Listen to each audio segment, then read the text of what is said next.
ਬਿਸਮਿਲ੍ਲਾ ਰਹਿਮਾਨ ਰਹੀਮ ਤੇ ਅਸਲਾਮ ਵਾਲੇਕਮ। ਅੱਜ ਦੇ ਪੰਜਾਬੀ ਵੀਲੌਗ 'ਚ ਸੱਜਣਾ ਮਿੱਤਰਾਂ ਭੈਣਾਂ ਭਰਾਵਾਂ ਮਾਵਾਂ ਤੇ ਬਜ਼ੁਰਗਾਂ ਨੂੰ ਜੀ ਆਇਆਂ ਨੂੰ। ਅੱਜ ਤੁਹਾਡੇ ਨਾਲ ਦੋ ਤਿੰਨ ਗੱਲਾਂ ਸਾਂਝੀਆਂ ਕਰਨੀਆਂ ਨੇ।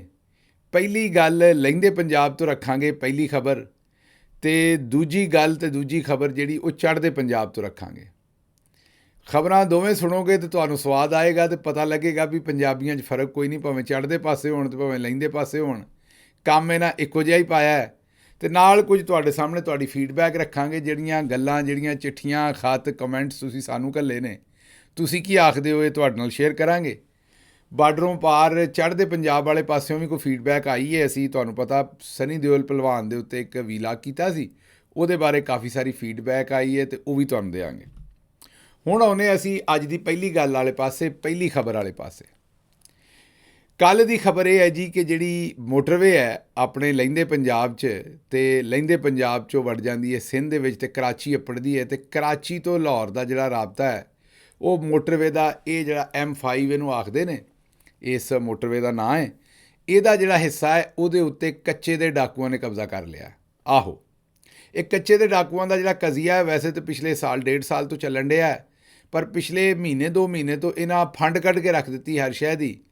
ਦੂਜੇ ਚੌਥੇ ਦਿਨ ਉੱਥੋਂ ਲੰਘਣ ਵਾਲਾ ਬੰਦਾ ਚੁੱਕ ਲੈਂਦੇ ਨੇ, ਅਗਵਾ ਕਰ ਲੈਂਦੇ ਨੇ। ਕਦੇ ਵਿਚਾਰਾ ਕੋਈ ਪੋਲੀਓ ਦਾ ਵਰਕਰ ਹੁੰਦਾ ਤੇ ਕਦੇ ਕੋਈ ਸਾਹੂਕਾਰ ਤੇ ਕਾਰੋਬਾਰੀ ਤੇ ਬਿਜ਼ਨਸਮੈਨ, ਜਿਹੜਾ ਬੰਦਾ ਕਾਬੂ ਆ ਜਾਏ ਉਹਨੂੰ ਚੁੱਕ ਲੈਂਦੇ ਨੇ, ਸੰਗਲ ਸ਼ੰਗਲ ਪਾ ਕੇ ਤੇ ਉੱਥੇ ਕੱਚੇ ਜਾ ਬੰਨ੍ਹਦੇ ਨੇ।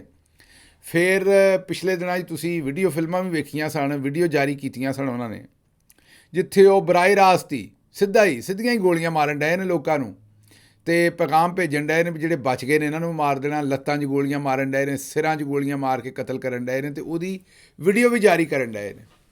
ਫਿਰ ਇੱਕ ਜਿਹੜਾ ਡਾਕੂ ਸੀ ਉਹਨੇ ਵੀ ਪਿਛਲੇ ਦਿਨਾਂ ਦੇ ਵਿੱਚ ਇੱਕ ਵੀਡੀਓ ਜਾਰੀ ਕੀਤੀ ਸੀ, ਆਪਣਾ ਬਿਆਨ। ਉਹਨੇ ਕਿਹਾ ਵੀ ਬੇਸ਼ੱਕ ਪਾਕਿਸਤਾਨ ਦਾ ਆਰਮੀ ਚੀਫ ਆ ਜਾਏ ਤੇ ਬੇਸ਼ੱਕ ਚੀਫ ਜਸਟਿਸ ਆ ਜਾਏ ਤੇ IG ਪੰਜਾਬ ਆ ਜਾਏ, ਮੇਰਾ ਕੋਈ ਬੰਦਾ ਕੁਛ ਨਹੀਂ ਕਰ ਸਕਦਾ, ਮੈਂ ਇੰਝ ਹੀ ਤੁੰਨ ਕੇ ਹੀ ਰੱਖਣਾ ਕੰਮ ਨੂੰ। ਬੜਾ ਸਿੱਧਾ ਸਾਵਾਂ ਉਹਨੇ ਪੈਗਾਮ ਭੇਜਿਆ, ਪਰ ਉਸ ਪੈਗਾਮ ਤੋਂ ਬਾਅਦ ਵੀ ਉੱਥੇ ਕੋਈ ਕੰਮ ਬਣਿਆ ਕੋਈ ਨਹੀਂ।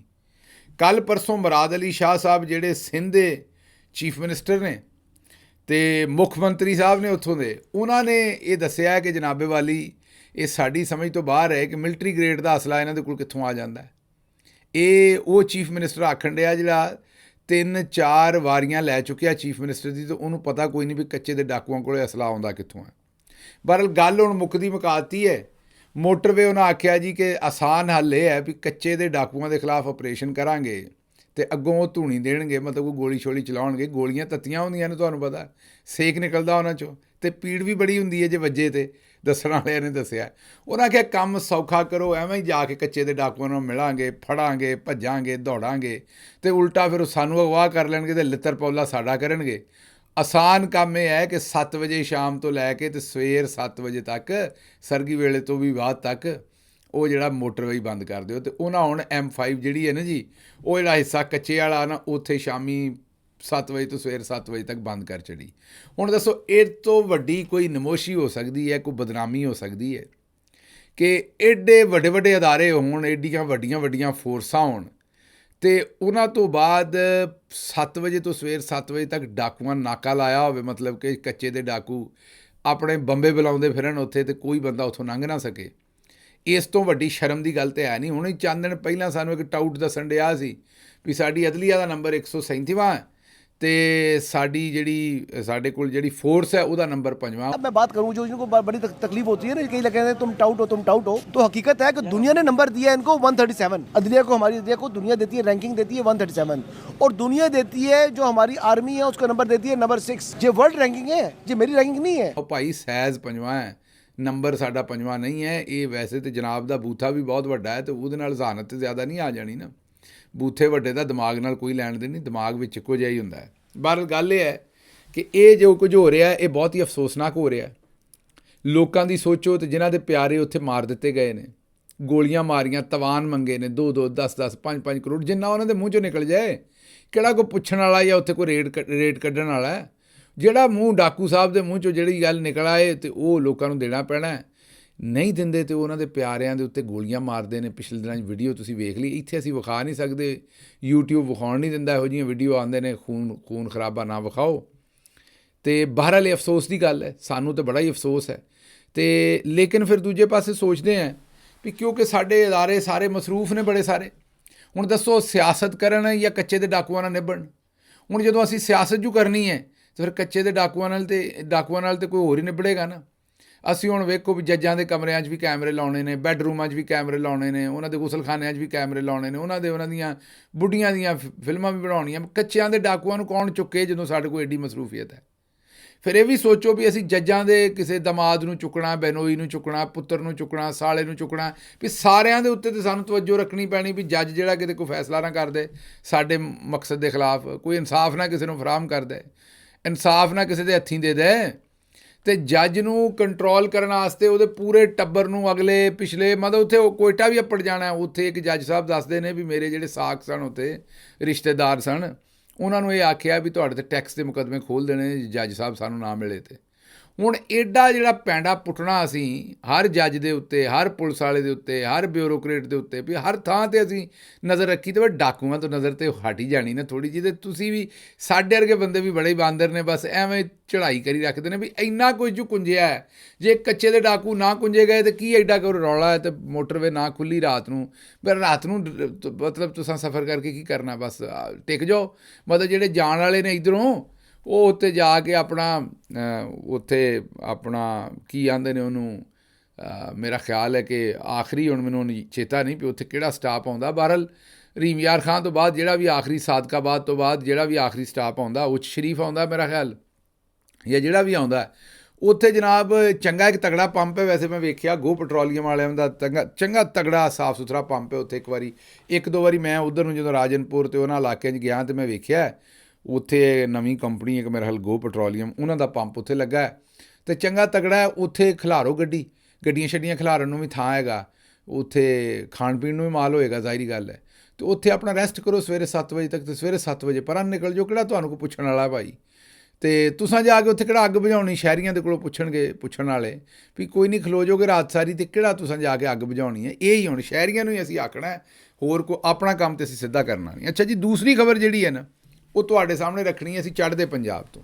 ਉੱਧਰ ਵੀ ਦੱਸਿਆ ਸੀ ਵੀ ਚੜ੍ਹਦਾ ਉਸ ਪਾਸੇ ਨੂੰ ਆਉਂਦੇ ਨੇ ਜਿੱਧਰੋਂ ਸੂਰਜ ਤਲੂ ਹੁੰਦਾ ਹੈ, ਸੂਰਜ ਚੜ੍ਹਦਾ ਹੈ ਜਿੱਧਰੋਂ, ਅਤੇ ਲਹਿੰਦਾ ਜਿੱਧਰ ਡੁੱਬਦਾ ਆ ਕੇ ਸੂਰਜ, ਅਤੇ ਚੜ੍ਹਦਾ ਮਤਲਬ ਮਸ਼ਰਕੀ ਪੰਜਾਬ ਉਹ ਰਹਿ ਗਿਆ ਹਿੰਦੁਸਤਾਨ ਵਾਲੇ ਪਾਸੇ। ਅਤੇ ਇਸ ਦੀ ਚੜ੍ਹਦੇ ਪੰਜਾਬ ਦੀ ਖਬਰ ਦਈਏ, ਤੁਹਾਨੂੰ ਇਹ ਨਾ ਲੱਗੇ ਵੀ ਸਾਡਾ ਇਕੱਲਿਆਂ ਦਾ ਇੱਧਰ ਵਾਲਿਆਂ ਦਾ ਹੀ ਹਾਲ ਹੈ, ਸਾਰੇ ਪੰਜਾਬੀਆਂ ਦਾ ਹੀ ਹਾਲ ਹੈ। ਚੜ੍ਹਦੇ ਪੰਜਾਬ ਦੀ ਹਕੂਮਤ ਨੇ ਫੈਸਲਾ ਕੀਤਾ ਕੋਈ 2-4 ਵਰ੍ਹੇ ਪਹਿਲਾਂ, 2-4 ਸਾਲ ਪਹਿਲੇ, ਵਰਾ ਜਿਹੜਾ ਸਾਲ ਨੂੰ ਆਉਂਦੇ ਨੇ, ਵੀ ਜਿੰਨੇ ਵੀ ਸਰਕਾਰੀ ਨੌਕਰੀ ਪੰਜਾਬ 'ਚ ਲੈਣੀ ਨਾ ਚੜ੍ਹਦੇ ਪੰਜਾਬ 'ਚ, ਇੱਧਰ ਦੀ ਪੰਜਾਬ ਦੀ ਗੱਲ ਨਹੀਂ ਕਰਨ ਡਿਆ ਮੈਂ, ਹਿੰਦੁਸਤਾਨੀ ਪੰਜਾਬ ਦੀ ਗੱਲ ਕਰਦਾ, ਉਹਨੂੰ ਇੱਕ ਪੰਜਾਬੀ ਦਾ ਐਗਜ਼ਾਮ ਪਾਸ ਕਰਨਾ ਪੈਣਾ। ਅਤੇ ਉੱਥੇ ਜਿਹੜਾ ਡਿਪਾਰਟਮੈਂਟ ਹੈ ਨਾ ਲੈਂਗੁਏਜ ਦਾ, ਲਿੰਗੁਇਸਟਿਕਸ ਦਾ, ਪੰਜਾਬੀ ਡਿਪਾਰਟਮੈਂਟ, ਉਹਦੀ ਉਹਨਾਂ ਜ਼ਿੰਮੇਵਾਰੀ ਲਈ ਵੀ ਤੁਸੀਂ ਸਾਲ 'ਚ 4 ਵਾਰੀ ਇਹ ਇਮਤਿਹਾਨ ਲਿਆ ਕਰੋ, ਮਾਰਚ ਦੇ ਵਿੱਚ, ਜੂਨ ਦੇ ਵਿੱਚ, ਸਤੰਬਰ ਦੇ ਵਿੱਚ ਅਤੇ ਦਸੰਬਰ 'ਚ। ਇਹ 4 ਵਾਰੀ ਪਰਚੇ ਹੁੰਦੇ ਨੇ, ਇਮਤਿਹਾਨ ਹੁੰਦੇ ਨੇ। 75 ਨੰਬਰਾਂ ਦਾ ਇਮਤਿਹਾਨ ਹੈ ਅਤੇ 25 ਨੰਬਰ ਲੈ ਲਓ ਅਤੇ ਪਾਸ ਹੋ ਜਾਂਦਾ ਬੰਦਾ। 2 ਉਹਦੇ ਵਿੱਚ ਹਿੱਸੇ ਨੇ, ਇੱਕ ਗ੍ਰਾਮਰ ਦਾ ਅਤੇ ਇੱਕ ਟੈਕਨੀਕਲ ਪੰਜਾਬੀ ਜ਼ੁਬਾਨ ਦਾ।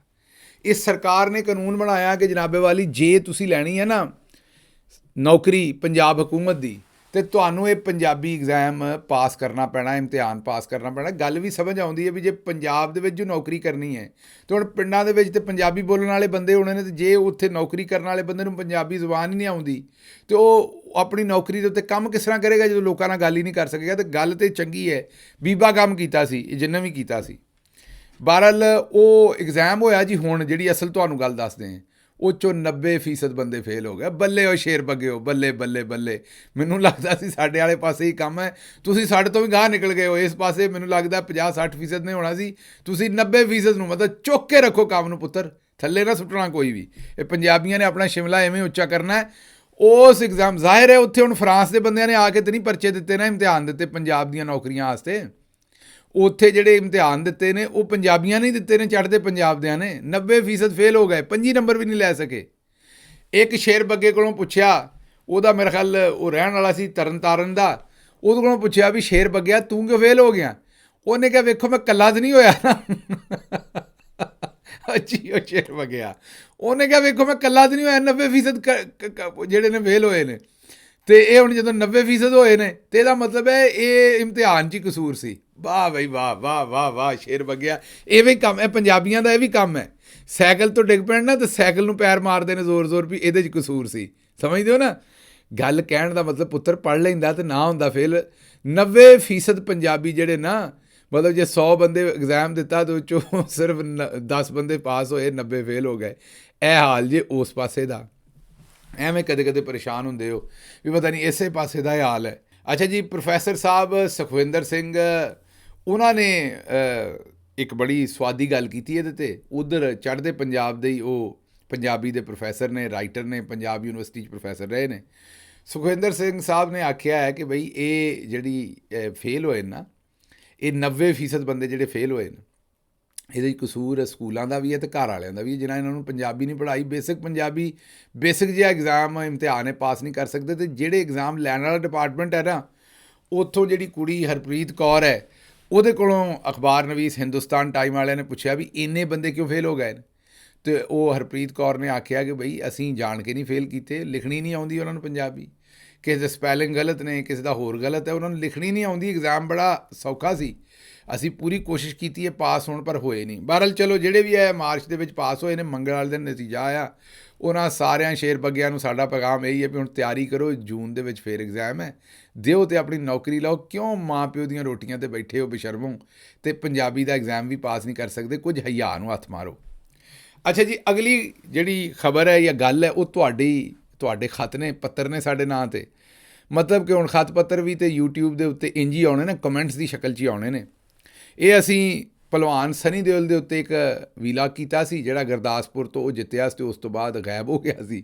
ਸਾਇਲੈਂਟ ਮੋਡ 'ਤੇ ਲੱਗ ਗਿਆ ਸੀ ਭਲਵਾਨ, ਅਤੇ ਨਾ ਅਸੈਂਬਲੀ ਜਾ ਕੇ ਕੂਇਆ ਬੋਲਿਆ ਅਤੇ ਨਾ ਉਹਨੇ ਹਲਕੇ ਦਾ ਕੋਈ ਰਾਬਤਾ ਸ਼ਾਬਤਾ ਰੱਖਿਆ। ਅਤੇ ਇਸ ਵਾਰੀ BJP ਵਾਲਿਆਂ ਨੇ ਉਹਨੂੰ ਟਿਕਟ ਨਹੀਂ ਦਿੱਤੀ ਭਲਵਾਨ ਨੂੰ। ਉਹਦੇ 'ਤੇ ਅਸੀਂ ਵੀਲਾਗ ਕੀਤਾ ਸੀ ਅਤੇ ਸਾਨੂੰ ਬੱਲੀ ਨੇ ਜਿਹੜਾ ਨਾ ਜੀ ਉਹ ਲੁਧਿਆਣੇ ਤੋਂ ਪੈਗਾਮ ਭੇਜਿਆ। ਉਹਨਾਂ ਆਖਿਆ ਜੀ ਰਿਸਪੈਕਟ ਫਰੋਮ ਲੁਧਿਆਣਾ, ਗਿੱਲ ਸਾਹਿਬ ਮੰਜੀ ਠੋਕ ਕੇ ਰੱਖੋ। ਵੀ ਦੱਸੋ ਹੁਣ ਕਿੰਨੀ ਕੁ ਹੋਰ ਮੰਜੀ ਠੋਕੀਏ? ਅੱਜ ਤਾਂ ਤੁਹਾਨੂੰ ਦੱਸਿਆ ਵੀ ਅਸੀਂ ਤਾਂ ਮੰਜੀ ਠੋਕੀ ਹੈ, ਤੁਸੀਂ ਵੀ ਕੁਝ ਕਰ ਲਓ। 90% ਮੂਰਖੋ, 90% ਬੰਦੇ ਫੇਲ ਹੋ ਗਏ ਜੇ ਪੰਜਾਬੀ 'ਚੋਂ। ਕੁਝ ਹਜ਼ਾਰ ਨੂੰ ਹੱਥ ਮਾਰੋ। ਅੰਮ੍ਰਿਤਸਰ ਦਾ ਜੱਟ, ਠੀਕ ਹੈ ਜੀ, ਤੁਸੀਂ ਅੰਮ੍ਰਿਤਸਰ ਤੋਂ ਜੇ, ਅੱਛਾ ਤੁਸੀਂ ਲੁਧਿਆਣੇ ਤੋਂ ਜੇ ਅਤੇ ਮੈਨੂੰ ਅੰਮ੍ਰਿਤਸਰ ਦਾ ਦੱਸ ਦੇ ਜੇ। ਠੀਕ ਹੈ, ਠੀਕ ਹੈ, ਵਧੀਆ ਹੋ ਗਿਆ। ਅੱਛਾ ਜੀ, ਦੂਜਾ ਜਿਹੜਾ ਹੈ ਨਾ, ਉਹ ਵੀ ਉਸੇ ਪਾਸਿਓਂ ਅੰਮ੍ਰਿਤਸਰ ਤੋਂ ਹੀ ਆਇਆ ਜੀ। ਸਾਨੂੰ ਚਿੱਠੀ ਪੱਤਰ ਜਿਹੜੀ ਹੈ, ਉਹਨਾਂ ਕਿਹਾ ਜੀ ਬਹੁਤ ਵਧੀਆ ਵੀਲੌਗ, ਟੂ ਮਚ ਫਨੀ ਅਤੇ ਸਤਿ ਸ੍ਰੀ ਅਕਾਲ। ਇਹ ਗੱਲ ਤਾਂ ਠੀਕ ਹੈ ਵੀ ਤੇ ਜੇ ਹੁਣ ਭਲਵਾਨ ਜੀ ਦੁਬਾਰਾ ਲੱਭਣ ਤਾਂ ਉਹਨਾਂ ਨੂੰ ਆਖੋ ਵੀ ਹੁਣ ਸਿਆਸਤ 'ਚ ਨਾ ਹੀ ਆਇਓ। ਇਸ ਵਾਰੀ ਆਏ ਤਾਂ ਕਿਤੇ ਲੋਕੀ ਪੱਕੇ ਹੀ ਖੁੰਨੇ ਨਾਲ ਸੇਕ ਦੇਣ। ਪਿਛਲੀ ਵਾਰੀ ਤਾਂ ਚਲੋ ਬਚ ਬਚਾ ਕੇ ਨਿਕਲ ਗਏ ਜੇ। ਅੱਛਾ ਜੀ, ਅਗਲੀ ਗੱਲ ਜਿਹੜੀ ਹੈ ਨਾ, ਉਹ ਸ਼ਫਕਤ ਮਹਿਮੂਦ ਸਾਹਿਬ ਨੇ ਘੱਲੀ ਹੈ ਸਾਨੂੰ। ਉਹਨਾਂ ਆਖਿਆ ਜੀ ਕਿ ਡਾਕਟਰ ਸਾਹਿਬ ਮੇਰੇ ਅੱਬਾ ਜੀ ਜਿਹੜੇ ਨੇ ਨਾ, ਉਹ ਬੜਾ ਸ਼ੁਕਰੀਆ ਅਦਾ ਕਰਦੇ ਨੇ ਤੁਹਾਡਾ, ਅਤੇ ਮੈਂ ਵੀ ਕਰਦਾ ਕਿ ਤੁਸੀਂ ਪੰਜਾਬੀ ਵੀਲੌਗ ਕਰਦੇ ਹੋ ਰੋਜ਼। ਔਰ ਮੈਂ ਜਿਸ ਵੇਲੇ ਘਰ ਆਉਣਾ ਅਤੇ ਮੇਰੇ ਅੱਬਾ ਜੀ ਆਉਂਦੇ ਨੇ ਵੀ ਛੇਤੀ ਛੇਤੀ ਉਹ ਪੰਜਾਬੀ ਖਬਰਾਂ ਜਿਹੜੀਆਂ ਨੇ ਉਹ ਲਾ ਅਤੇ ਮੈਨੂੰ ਸੁਣਵਾ। ਜੇ ਮੈਂ ਥੋੜ੍ਹੀ ਬਹੁਤ ਦੇਰ ਕਰਦੇ ਹਾਂ ਅਤੇ ਅੱਬਾ ਜੀ ਆਉਂਦੇ ਨੇ ਵੀ ਇਹ ਲਿੱਤਰ ਮੈਨੂੰ ਹੁਣ ਆਪ ਹੀ ਲੈਣਾ ਪੈਣਾ, ਮਤਲਬ ਇਹ ਜਿਹੜਾ ਫੋਨ ਹੈ ਇਹ ਮੈਨੂੰ ਆਪ ਹੀ ਲੈਣਾ ਪੈਣਾ। ਅਤੇ ਟੱਚ ਫੋਨ ਤੁਹਾਨੂੰ ਪਤਾ ਨਾ, ਸ਼ੀਸ਼ੇ ਵਾਲਾ ਸਕਰੀਨ ਵਾਲਾ ਫੋਨ ਹੈ, ਲਵਾਂਗਾ ਅਤੇ ਫਿਰ ਸ਼ਹਬਾਜ਼ ਗਿੱਲ ਨੂੰ ਸੁਣਾਂਗਾ। ਅਤੇ ਉਹਨਾਂ ਆਖਿਆ ਵੀ ਮੇਰੇ ਅੱਬਾ ਜੀ ਨੇ ਵੀ ਆਖਿਆ ਹੈ ਵੀ ਸਾਡੇ ਬੱਚੇ ਪੁੱਤਰ ਸ਼ਹਬਾਜ਼ ਗਿੱਲ ਨੂੰ ਪੈਗਾਮ ਦੇ ਵੀ ਪੁੱਤਰ ਤੇਰਾ ਸ਼ੁਕਰੀਆ, ਸਾਡੇ ਵਾਸਤੇ ਤੂੰ ਜਿਹੜੀਆਂ ਖਬਰਾਂ ਉਹ ਜ਼ਰਾ ਥੋੜ੍ਹੀਆਂ ਜਿਹੀਆਂ ਚਾਨਣ ਪਾਉਣਾ ਅਤੇ ਸੌਖੀਆਂ ਕਰਕੇ ਸਾਹਮਣੇ ਰੱਖਦਾ। ਬਜ਼ੁਰਗੋ, ਇਹ ਹੀ ਵਜ੍ਹਾ ਸੀ ਪੰਜਾਬੀ ਵੀਲੌਗ ਸ਼ੁਰੂ ਕਰਨ ਦਾ। ਕੰਮ ਹੀ ਇਹ ਸੀ ਵੀ ਇਹ ਜਿਹੜੇ ਬੜੇ ਬੜੇ ਉਸਤਾਦ ਨੇ ਨਾ ਅਤੇ ਫਨਕਾਰ ਨੇ, ਇਹ ਗੱਲਾਂ ਘੁਮਾ ਘਮੂ ਕੇ ਆਪਣੀ ਜ਼ੁਬਾਨ 'ਚ ਹੀ ਕੋਈ ਥੋੜ੍ਹੀ ਜਿਹੀ ਅੰਗਰੇਜ਼ੀ ਅਤੇ ਕੋਈ ਉਰਦੂ ਅਤੇ ਸਾਡੇ ਉੱਤੋਂ ਦੀ ਨਿਗਾਹ ਦਿੰਦੇ ਸਨ। ਅਤੇ ਮੈਂ ਕਿਹਾ ਜ਼ਰਾ ਰਲ ਕੇ ਬਹੀਏ ਅਤੇ ਕੋਈ ਚਾਨਣ ਪਾਈਏ ਅਤੇ ਗੱਲ ਸਿੱਧੀ ਕਰੀਏ ਵੀ ਇਹ ਗੱਲਾਂ ਹੈ ਕੀ ਨੇ ਅਤੇ ਅਸਲ ਦੇ ਵਿੱਚ ਮਾਮਲੇ ਕੀ ਨੇ। ਬਹਰਹਾਲ ਤੁਹਾਡਾ ਪਿਆਰ ਕਰਨ ਦਾ ਅਤੇ ਦੁਆਵਾਂ ਕਰਨ ਦਾ ਬੜਾ ਸ਼ੁਕਰੀਆ। ਅਤੇ ਸ਼ਫਕਤ ਸਾਹਿਬ ਵੈਸੇ ਚੰਗੇ ਬੰਦੇ ਨੇ, ਲੇਕਿਨ ਕਿਸੇ ਦਿਨ ਲਿੱਤਰ ਖਰੀਦਣ ਦੀ ਬਜਾਏ ਲਿੱਤਰ ਤੁਹਾਡੀ ਮੰਜੀ ਦੇ ਥੱਲੇ ਪਿਆ ਹੈ, ਜੇ ਬਹੁਤਾ ਲੇਟ ਲਾਵੇ ਤਾਂ ਬਸ ਉਹ ਲਿੱਤਰ ਚੁੱਕ ਲਓ, ਤੁਹਾਨੂੰ ਆਪਣਾ ਲਿੱਤਰ ਖਰੀਦਣ ਦੀ ਲੋੜ ਹੀ ਨਹੀਂ। ਉਸੇ ਲਿੱਤਰ ਨਾਲ ਸਾਰੇ ਕੰਮ ਹੋ ਜਾਣੇ ਨੇ। ਸ਼ਫਕਤ ਨੇ ਅਗਲੀ ਵਾਰੀ 1 ਮਿੰਟ ਕੰਮ ਲੇਟ ਨਹੀਂ ਕਰਨਾ। ਬਹਰਹਾਲ ਇਹ ਮਜ਼ਾਕ ਸੀ, ਸ਼ਫਕਤ ਸਾਹਿਬ ਚੰਗੇ ਬੰਦੇ ਨੇ, ਇਹਨਾਂ ਨਾਲ ਇਹ ਕੰਮ ਨਾ ਕਰਿਓ ਜੇ। ਅੱਛਾ ਜੀ, ਅਗਲਾ ਕਮੈਂਟ ਜਿਹੜਾ ਉਹ ਜ਼ਹੀਰ ਸੁਲਤਾਨ ਸਾਹਿਬ ਨੇ ਘੱਲਿਆ ਔਰ ਸੁਥਰਾ ਕਮੈਂਟ ਹੈ। ਉਹਨਾਂ ਆਖਿਆ ਜੀ ਵੀ ਗੰਦਮ ਦੀ ਜ਼ਿਆਦਾ ਪੈਦਾਵਾਰ ਜਾਂ ਪ੍ਰੋਡਕਸ਼ਨ ਜਾਂ ਬਹੁਤੀ ਕਣਕ ਅਗਰ ਚਾਹੀਦੀ ਹੈ ਅਤੇ ਉਹਦੇ ਵਾਸਤੇ ਸਰਕਾਰ ਜਿਹੜੀ ਹੈ ਨਾ, ਉਹ ਅਗਸਤ ਸਤੰਬਰ ਦੇ ਵਿੱਚ ਰੇਟ ਕੱਢਿਆ ਕਰੇ। ਇੱਕ ਤਾਂ 3900 ਰੇਟ ਹੀ ਬੜਾ ਭੈੜਾ ਕੱਢਿਆ ਹੈ। ਇਹ ਹੁਣ 3900 ਜਿਹੜਾ ਉਹ ਪੈਲੀ ਦੀ ਕਿੱਲੇ ਦੀ ਕਾਸਟ ਹੀ ਨਹੀਂ ਜੱਟ ਨੂੰ ਜ਼ਿਮੀਂਦਾਰ ਨੂੰ ਪੈਣ ਡਈ, ਤੇ ਉਹ ਕਿੱਥੋਂ ਵੇਚੇ ਉਹਨੂੰ 3900 ਰੁਪਈਏ 3900 ਰੁਪਈਏ ਦੇ ਵਿੱਚ। ਉਹਨਾਂ ਕਿਹਾ ਇੱਕ ਤਾਂ ਰੇਟ ਬੜਾ ਘੱਟ ਕੱਢਿਆ, ਤੇ ਬਾਹਰ ਕੱਢਣਾ ਵੀ ਹੈ ਤੇ ਅਗਸਤ ਸਤੰਬਰ 'ਚ ਕੱਢੋ ਤਾਂ ਕਿ ਲੋਕੀ ਉਸ ਰੇਟ ਨੂੰ ਵੇਖ ਕੇ ਫੈਸਲਾ ਕਰਨ ਵੀ ਉਹਨਾਂ ਕਣਕ ਲਾਉਣੀ ਹੈ ਕਿ ਨਹੀਂ। ਜੇ ਰੇਟ ਤੁਸੀਂ ਹੁਣ ਕੱਢਣ ਡਏ ਹੋ ਤਾਂ ਕਣਕ ਤੇ ਲਾ ਲਈ ਲੋਕਾਂ, ਤੇ ਜੇ ਲੋਕਾਂ ਨੂੰ ਪਤਾ ਸੀ ਵੀ ਤੁਸੀਂ ਭੈੜਾ ਰੇਟ ਕੱਢਣਾ ਹੈ ਤਾਂ ਲੋਕੀ ਨਾ ਲਾਉਂਦੇ ਕਣਕ, ਜਾਂ ਜੇ ਤੁਸੀਂ ਚੰਗਾ ਰੇਟ ਕੱਢਣਾ ਤਾਂ ਲੋਕ ਬਹੁਤੀ ਕਣਕ ਲਾਉਣ ਤਾਂ ਕਿ ਬਹੁਤੀ ਕਣਕ ਹੋਵੇ। ਇਹ ਤੁਹਾਡੀ ਗੱਲ ਠੀਕ ਹੈ, ਜੇ ਪੈਦਾਵਾਰ ਬਹੁਤੀ ਲੈਣੀ ਹੈ ਤਾਂ ਇਹ ਕੰਮ ਕਰਨਾ ਪੈਣਾ, ਉਸ ਤੋਂ ਬਗੈਰ ਇਹ ਕੰਮ ਹੋਣਾ ਨਹੀਂ ਹੈ। ਅੱਛਾ ਜੀ, ਅਗਲੀ ਖਬਰ ਜਿਹੜੀ ਹੈ ਉਹ ਤਨਵੀਰ ਅਹਿਮਦ ਸਾਹਿਬ ਦੀ। ਉਹਨਾਂ ਆਖਿਆ ਜੀ ਮਿਹਨਤ ਕਿਸਾਨ ਦੀ ਅਤੇ ਕਮਾਈ ਸ਼ਰੀਫ ਖਾਨਦਾਨ ਦੀ। ਵਾਹ ਬਈ, ਬੱਲਿਆ ਬੱਲਿਆ ਬੱਲੇ ਬੱਲੇ। ਇਹ ਗੱਲ ਜਿਹੜੀ ਹੈ ਨਾ, ਇਹ ਫਿੱਟ ਬੈਠੀ ਹੈ। ਮੇਰਾ ਤਾਂ ਖਿਆਲ ਬੜਾ ਜ਼ਬਰਦਸਤ ਕਮੈਂਟ ਹੈ ਕਿ ਮਿਹਨਤ ਕਿਸਾਨ ਦੀ ਅਤੇ ਕਮਾਈ ਸ਼ਰੀਫ ਖਾਨਦਾਨ ਦੀ। ਕੰਮ ਇਹੀ ਹੈ ਕਰਨ ਡਏ ਨੇ। ਜ਼ਿਮੀਂਦਾਰ ਨੂੰ ਆਉਂਦੇ ਨੇ 3900 'ਚ ਕਣਕ ਦੇ ਦੇ, ਅਤੇ ਆਪ ਜਿਹੜੇ ਨੇ ਇਹਨਾਂ ਦੇ ਕੰਮ ਤੁਸੀਂ ਵੇਖ ਹੀ ਲਏ ਨੇ ਜੋ ਕੁਝ ਹੋ ਰਿਹਾ। ਲਓ, ਅੱਜ ਦੇ ਪੰਜਾਬੀ ਵੀਲੌਗ 'ਚੋਂ ਇੰਨਾ ਕੁਝ ਹੀ ਹੈ, ਅਤੇ ਮੈਨੂੰ ਹੁਣ ਦਿਓ ਇਜਾਜ਼ਤ, ਅਤੇ ਰੱਬ ਰਾਖਾ।